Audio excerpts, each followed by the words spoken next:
Hello Neowin, it's Tim Sheeser here. What I have for you today is a little video overview of the HTC Radar. The new Windows phone straight from HTC's second batch, powered by Windows Phone 7.5 Mango. The new update released late last month. An update required, of course, it's preloaded. Standard HTC box presents the Radar straight in the front here. As you can see, it is white. Ooh, a white phone. Nothing else is really exciting in here. You just get your documents and headphones and all that. Now you can chuck all that out of the way. Focus on the phone itself. Comes with a 3.8-inch diagonal display at 480 by 800 pixels. Comes with a Qualcomm MSM8255 chipset on the inside. That's a 1 GHz processor, along with 512 MB of RAM and the Adreno 205. This is basically the direct successor to the HTC Trophy, the 3.8-inch phone from the first batch of Windows phones. It's very similar, but personally, I like this phone more, and the reason for that is its design. I've been so used to black phones over the years that having a white phone, and I know some phones do come in white, is a big change, and I really like it. You get the aluminium unibody design, of course HTC's speciality with these. It feels solid, it looks fantastic, and it looks expensive, despite the phone not actually being that expensive itself.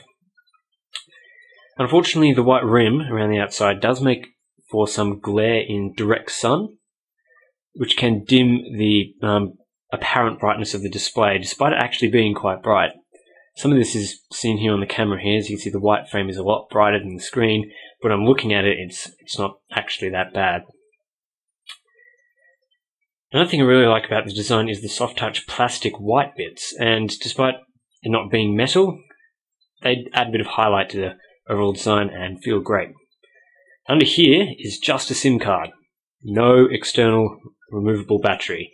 So unfortunately, if your battery dies, you're going to have to send it back to HTC, and also you can't extend the battery life any way except through the micro USB port on the side.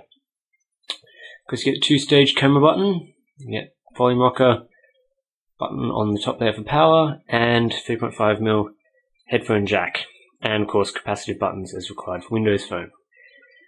Of course, new to Mango is front-facing camera support, so HTC have included a VGA front camera in the top there, along with a 5-megapixel camera with autofocus and LED flash on the back, and some nice Windows Phone branding there if you can see it. Yeah, so I really like the design of this phone, and despite it being 10.9mm thick, it doesn't feel that in the hand. It feels natural. It feels like a great sized phone, and it fits really well into the hand. All the buttons are great and easy to use. Everything, the 3.8-inch display is just right for my fingers, and overall, I can't really fault the design except for that glare problem. When it comes to the software, as I mentioned before, Mango.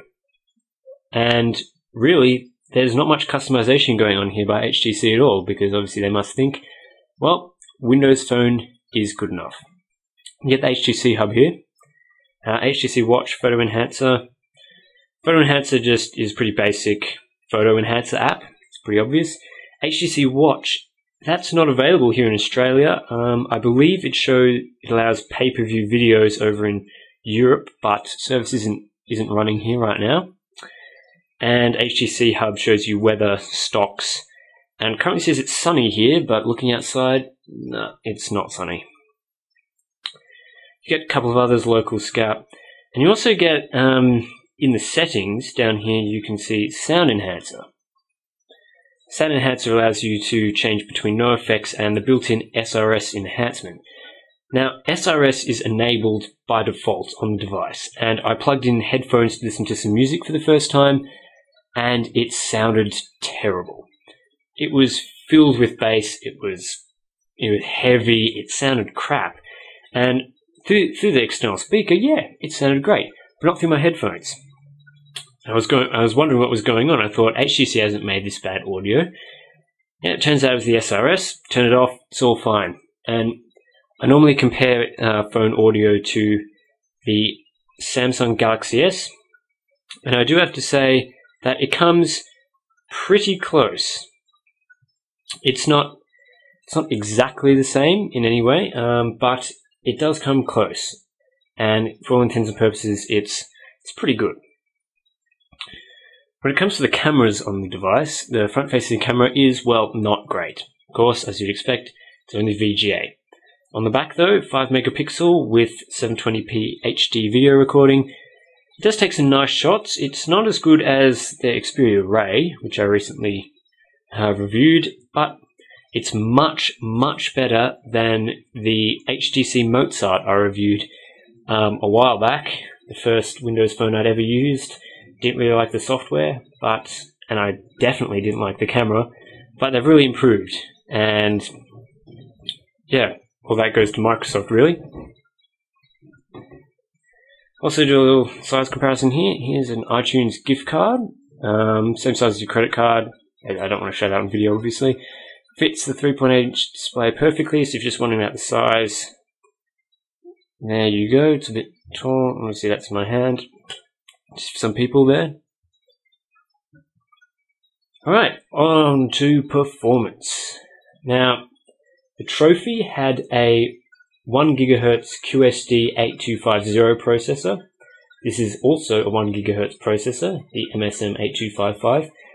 But all the performance improvement comes in the graphics on board. You get, from the Adreno 200, you get upgraded to the 205.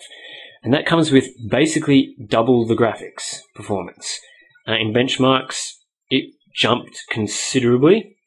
And in some games that I tried, this is definitely noticeable. It's fluid, it's fast, and I know a lot of that is the Windows Phone optimization and, only being allowed to use it on certain chipsets, but this phone is not going to lag, ever. I've not seen it lag, I've not seen it crash. The Mozart I used a while back crashed a lot. No crashes whatsoever. I'm really proud of HTC for creating a device that doesn't crash. Obviously, if you choose Windows Phone, you're going to have to decide whether you actually want to use Windows Phone itself, and it all comes down to the software. So check out Neowin's coverage of Windows Phone 7 Mango. I haven't included any of the features of that into the review because it would just take forever to go through everything about the software. So check out our coverage. There's about 500 extra features from the original Windows Phone, so you'll be expecting a lot of the stuff that wasn't included to be included, which is great to see from Microsoft. So yeah, that's basically it about the HTC Radar. I'm hoping to get the Titan soon so I can compare to a 4.7-inch display. That's a massive, massive device. Let me see how that compares. That's got a 1.5 GHz processor. We'll see how that goes, but for now, this is a very good phone. Would I say to upgrade from the Trophy? Well, unless you want the speed or the front-facing camera, it's pretty much the same phone, and you can update the Trophy to Mango anyway, so that's pretty much the same in all respects. But overall, a very good phone. If you want to ask me any specific questions about the Radar while I still have it, please follow me on my Twitter @ScorpusV. I'll put a link in the video right now. And follow Neowin feed @Neowin feed, and check out the full written review. The link to that will be in the description below. Also, shout out to mobbycity.com.au for providing us with the Radar today. They have it on sale for $5.29 Australian dollars. Thank you and enjoy.